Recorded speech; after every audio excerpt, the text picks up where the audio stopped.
제가 요한계시록을 이번에 새벽 시간마다 같이 말씀을 나누면서 다시금 깨닫는 게 뭐냐? 그것은 여러분 아시다시피 요한계시록 1장에서 우리 예수님의 모습이 나오고 2장, 3장에서 소아시아 7교회에게 주는 말씀이 나와요. 에베소, 서머나, 버가모, 두아디라, 사데, 필라델피아, 그리고 라우디게아 교회 7개에 주는 말씀이 나오면서 3장의 끝이 납니다. 그러면서 4장에 시작되면은 이 밤모섬에 있던 요한이 성령으로 들림 받아가지고 하늘나라 가게 돼요. 그래서 열린 문을 통해서 하늘나라를 보게 되는데 거기에 하나님의 보좌가 제일 먼저 나와요. 그래서 하나님이 벽옥과 홍보석과 녹보석의 빛으로 쫙 비춰지는 것이 계시록 4장에 나오죠. 그 다음에 계시록의 하나님 보좌 주변에 네 생물이 둘러서 있고, 그 다음에 그 주변으로 24 장로님들께서 서 계세요. 그리고 24 장로님들이 다 머리에 금면류관을 쓰고 계셨어요. 그때 네 생물은 지구 전체에 있는 모든 동물들을 가리킵니다. 소, 독수리, 사자, 사람, 다 이게 모든 동물들을 대표하는 거거든요. 그 동물들을 대표하는 이 네 생물이 우리 하나님 앞에 거룩하다, 거룩하다, 거룩하다, 어제도 계시고 오늘도 계시고 영원히 계시도다라는 찬양을 올려요. 근데 우리가 기본적으로 성경에서 중요한 것은 두 번 나와요. 진실로 진실로 내게 이르노니 두 번 언급합니다. 그런데 세 번 언급하는 것, 거룩하다, 거룩하다, 거룩하다는 것은 절대로 변할 수 없는 진리라 이거예요. 거룩하다, 거룩하다. 그러니까 하나님의 거룩성을 네 생물이 찬양하면서 어제 오늘 영원히 계시는 하나님을 찬양합니다.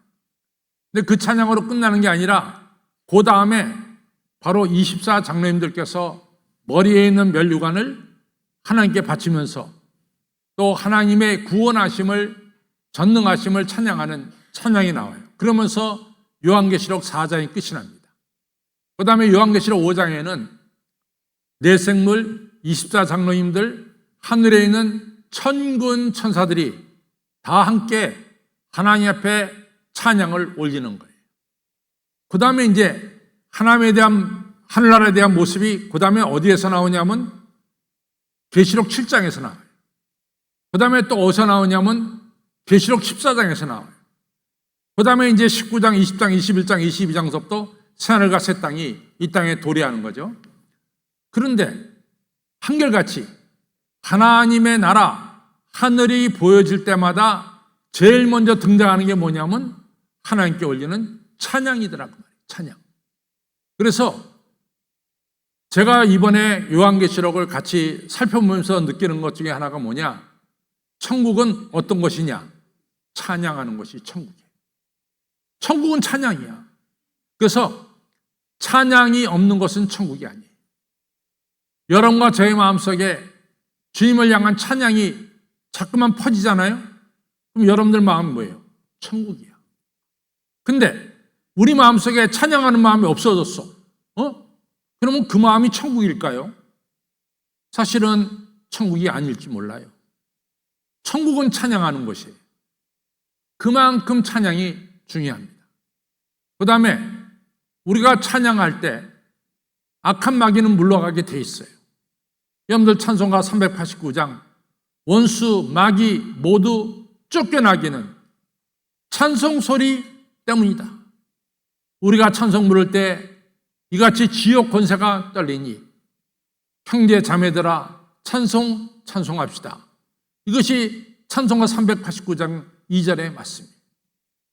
아시다시피 이 구약에 솔로몬, 이 다윗 왕도 훌륭하고 또 요시야 왕, 히스기야 왕도 훌륭하지만은 아사 왕이라고 있어요.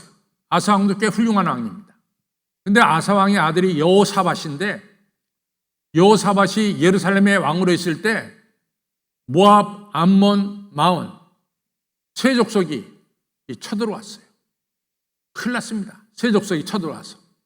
그러니까 역대하 20장에 보면은 이 여호사밧이 하나님께 나와서 하나님, 나는 어린애같이 힘이 없는데 어떻게 새 나라를 갖다 내가 이겨낼 수 있겠습니까? 이러면서 간절하게 기도하는 게 나와요.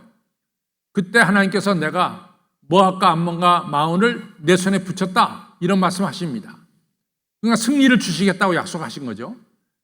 그러니까 여호사밧이 그 다음에는 모압, 암몬, 마온하고 싸우는데 어떻게 싸우냐면 앞에다가 활을 먼저 쏘는 사람, 창을 들고 있는 사람, 방패를 들고 있는 사람, 칼을 들고 있는 사람, 그렇게 세우질 않습니다. 보통 군대는 그렇게 세우지만은 이 여호사밧의 군대는 다 무기를 든 사람들은 뒤에 배치했어요.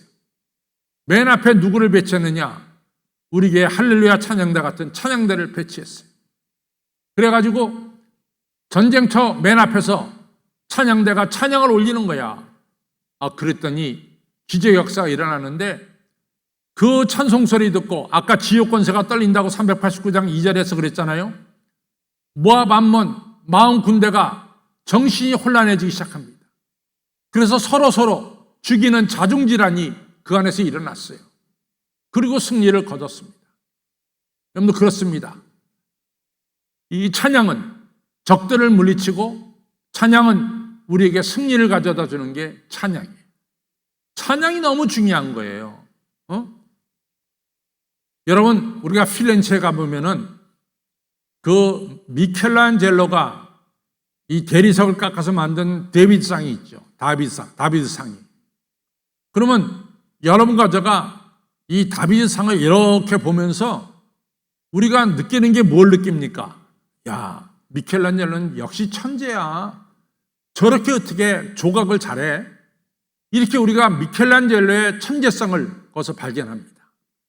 그런데 여러분과 제가 하나님을 찬양할 때 하나님의 전능하심, 하나님의 거룩하심, 하나님의 사랑하심을 우리 찬양을 듣는 사람들이 이 찬양을 통해서 그 진리를 깨닫게 된다, 그 말이에요. 그러니까 이 찬양이 얼마나 소중한지 모릅니다. 여러분과 저의 찬양을 통해서 우리를 사랑하시고 창조하시고 오늘도 여러분과 저를 축복하시는 우리 하나님을 우리 주변 사람들에게 나타내는 것이 바로 찬양입니다. 그래서 오늘 이런 찬양의 역사에 대해서 좀 살펴보려고 합니다. 여러분 아시다시피 우리 사람들이 제일 쉽게 짓는 죄가 뭐냐면 입술로 짓는 죄예요. 입술로 짓는 죄입니다. 우리 사회나 전 세계가 지금 몸살을 앓고 있는 것이 뭡니까? 가짜 뉴스, 거짓말이에요. 이 거짓말이 마치 진짜처럼 퍼져서 사람들을 미혹하는 것, 이것이 굉장히 우리 사회 속에 서로를 믿지 못하게 만드는 불안한 요소가 되는 거예요. 우리가 이제 조금 전에 제가 요한계시록을 얘기했는데 요한계시록 21장에 가서는 우리 주님께서 마지막 심판을 베푸세요. 그러면 그 심판에 천국으로 들어가고 악한 자들은 영원히 타는 유황불에 떨어집니다. 근데 이 유황불에 떨어질 자가 누구냐? 그걸 자세하게 거기서 설명하고 있는데 당연히 여러분과 저를 죄악으로 유혹하는 붉은 영, 이 사탄은 거기 들어갑니다.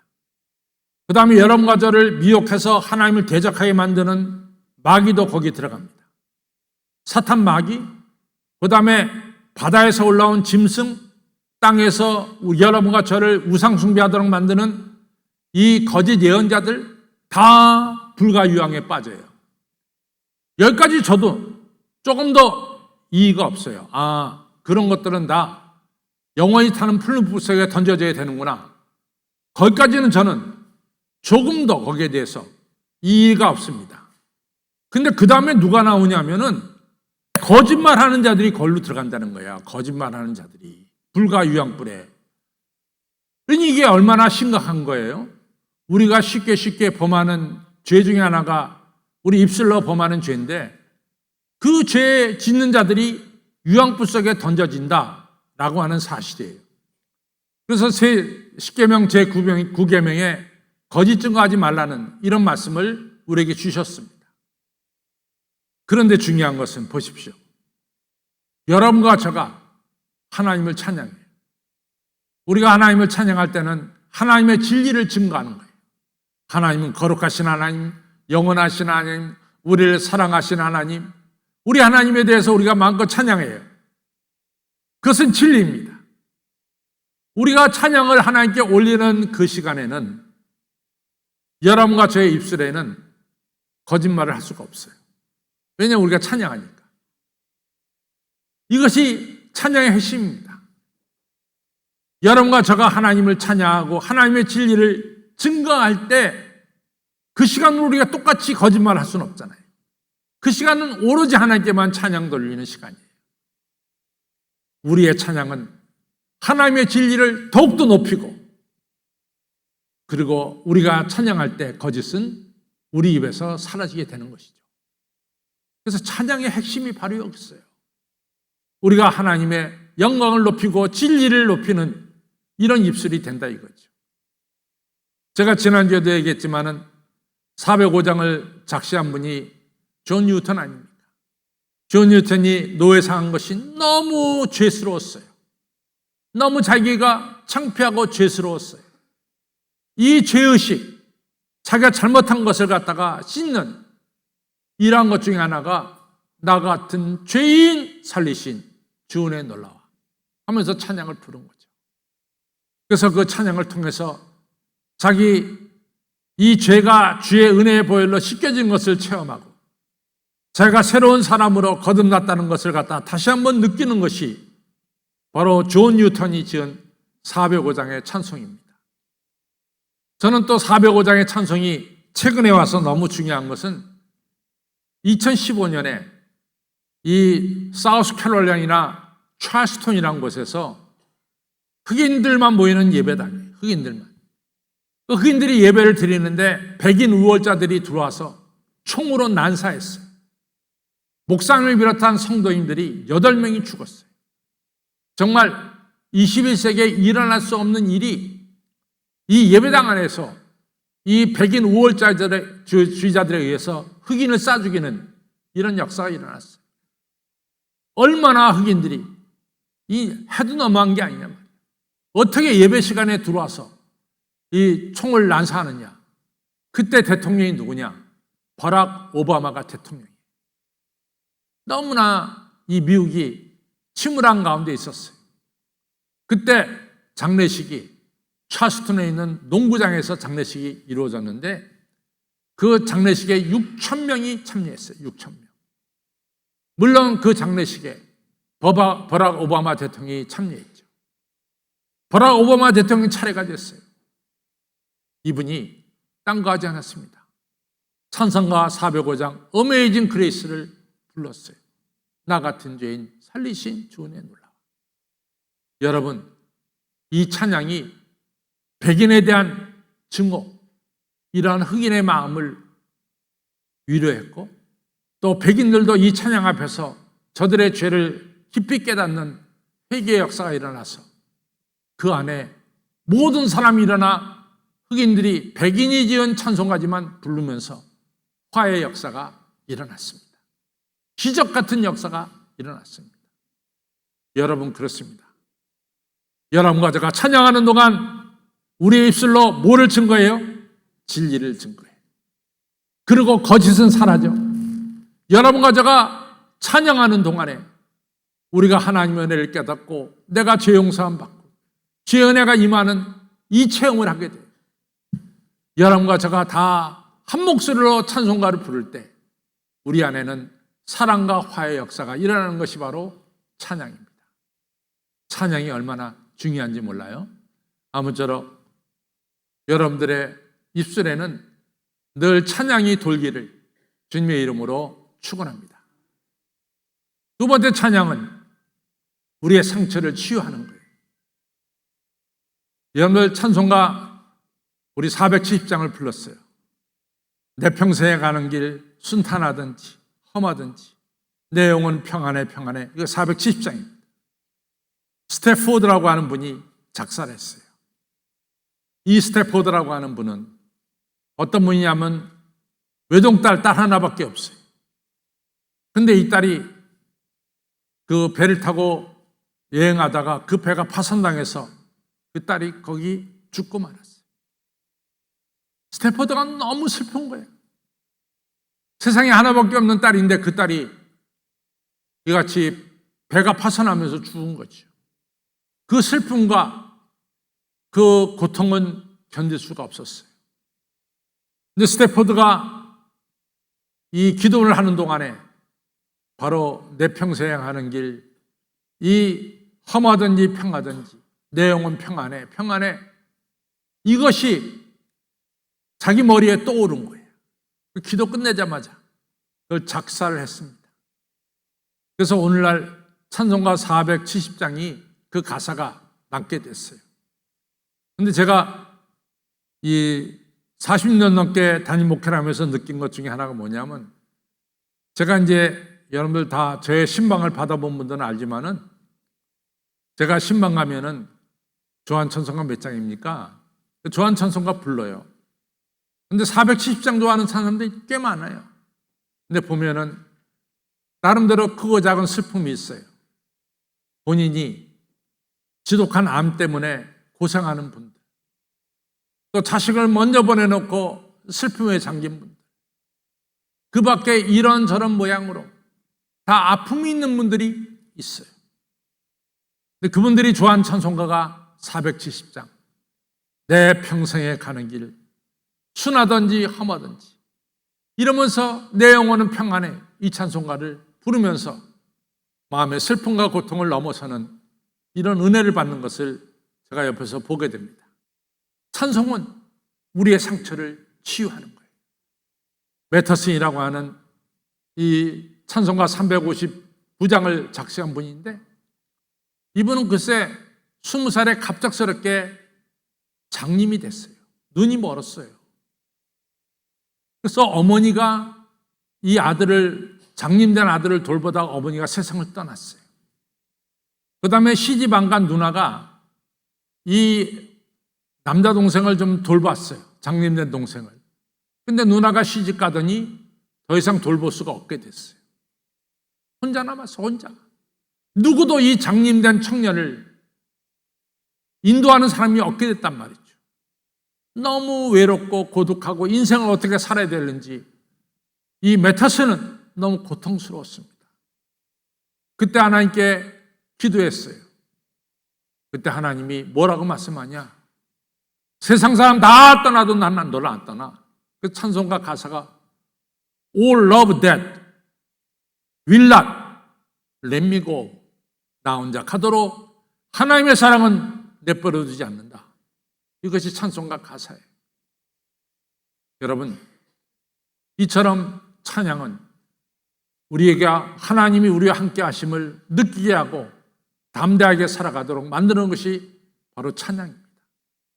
그 찬양에는 아시다시피 오늘 우리의 상처를 치유하는 역사가 있고, 찬양은 오늘 내가 살아갈 수 있도록 힘과 능력을 주는 능력이 바로 찬양 안에 있고, 찬양은 미래에 대한 소망을 가질 수 있도록 산 소망을 주는 것이 바로 찬양입니다. 그래서 여러분과 제가 마음에 상처가 있고 여러 가지 어려움이 있을 때 찬송을 부르십시오. 찬송은 우리의 마음의 상처를 치유해 주시고 오늘을 살아갈 수 있는 힘과 능력을 주시고 밝은 내일을 볼 수 있도록 우리에게 소망의 눈을 허락해 주십니다. 그것이 바로 찬양입니다. 그리고 찬양의 마지막은 회복시켜 주시는 거예요. 왜 하필 오늘 본문이 누가복음 15장에 나오는 이 탕자에 대한 본문일까? 정말 탕자는 탕자예요. 아버지 뻔하니 살아계신데 말이지. 아버지 앞으로 죽을 거 아닙니까? 그러니까 유산 먼저 이게 말이 되냐고, 이 아들이. 정말 탕자지. 근데 아버지가 재산을 줬어요. 재산 가지고 탕자가 나가서 다 허랑방탕에 쓰고 아주 빈털터리가 됐죠. 그러니까 그 이방인 사람들에게 종이 돼서 풀칠하고 사는데 그새 돼지가 먹는 쥐염 열매도 안 주는 거야. 이 주인이 얼마나 혹독한지. 그러니까 탕자가 더 이상 여기서 내가 이따간 죽겠구나. 내가 내 아버지 집에 종들이 많은데 아버지 집의 종들은 얼마나 편안하고 잘 먹는가. 내가 아버지께로 돌아가야 되겠다. 이렇게 작정을 하고 아버지께로 돌아가는 거예요. 그때 이제 탕자 마음속에는 아버지를 만나서 내가 무슨 얘기를 할까? 이런 생각을 했겠죠. 첫 번째가 뭡니까? 나는 아버지의 아들 될 자격이 없습니다. 이 얘기를 먼저 해야 되겠다. 두 번째는 아버지 저를 받아주시되 품꾼의 하나로 받아주십시오. 이것이 오늘 누가복음 15장 19절에 나오는 탕자의 계획입니다. 근데 우리가 이 두 개를 보면서 느끼는 게 뭐냐? 여러분과 저가 무슨 하나님의 아들, 딸 될 자격이 있어서 아들, 딸 됐나요? 우리가 먼저 그것이 생각됩니다. 하나님이 여러분과 저가 아들, 딸을 만들 때 여러분과 저가 성공한 것을 보고 아니 또 실패한 것을 보고 여러분과 저가 잘한 것을 보고 아니 잘못한 것을 보고 너는 내 아들, 내 딸이 될 수 있다. 이렇게 정하셨나요? 절대로 아닙니다. 하나님은 여러분과 저의 성공과 실패를 보지도 않으세요. 여러분과 저가 잘하고 잘못한 것도 보지 않으세요. 단지 하나밖에 없어요. 내가 너를 사랑한다. 사랑하기 때문에 여러분과 저를 하나님의 아들들로 삼으신 거죠. 이제 탕자가 아버지의 집을 향해서 가는데 아버지가 문 밖에 나와서 저 멀리서 오는 아들이 자기 아들이야. 그냥 달려가서 아버지가 달려가서 그 아들을 끌어안습니다. 아들은 말을 못해. 아버지가 끌어안고 있고 아버지가 행동하시니까 나는 품꾼의 아들을 안아로 받아주세요. 그런 말을 하기 전에 아버지가 먼저 이 아들을 품에 안아주고 사람을 시켜서 이 아들의 옷을 바꿔줘라. 새 옷을 입혀라. 발에 신발을 신겨라. 가락지를 껴라. 송아지를 잡아라. 사람들을 불러라. 그리고 풍류의 음악을 틀어라. 이게 다 아버지가 일방적으로 해버린 거예요. 그러니까 동네 사람들이 모여가지고 이 돌아온 아들을 갖다가 이같이 맞아주는 노래도 부르고 풍류도 울려 퍼지고 이러한 음악이 퍼지는 가운데 이미 이 아들의 모든 죄는 용서받고 이 아들은 그 집의 존귀한 아들로 다시 세워지는 역사가 찬양 속에 노래 속에 이루어지는 것을 볼 수가 있습니다. 찬양은 뭐냐? 여러분과 저의 모든 것을 회복시켜주는 것이 찬양이에요. 우리의 상처난 영혼도 회복시켜주시고 병든 영혼도 회복시켜주시고 약한 영혼도 회복시켜주시고 하나님의 사랑받는 귀한 아들과 딸로 세워주신 것이 바로 찬양이라고 하는 사실입니다. 이 찬양이 얼마나 소중한지 몰라요. 다시금 우리가 찬양을 생각해 보겠습니다. 여러분과 제가 찬양하는 동안에 진리는 커지고 거짓은 사라지고 여러분과 제가 찬양하는 동안에 우리의 상처는 치유받게 되는 것이고 우리가 찬양하는 동안에 여러분과 저는 회복됩니다. 찬양은 우리의 상처를 치유하고 오늘을 살아가는 힘과 능력을 주시고 그리고 내일을 바라보는 산소망을 주는 것이 바로 찬양입니다. 이 찬양의 역사가 오늘 예배드리는 여러분들에게 충만하기를 주님의 이름으로 축원합니다.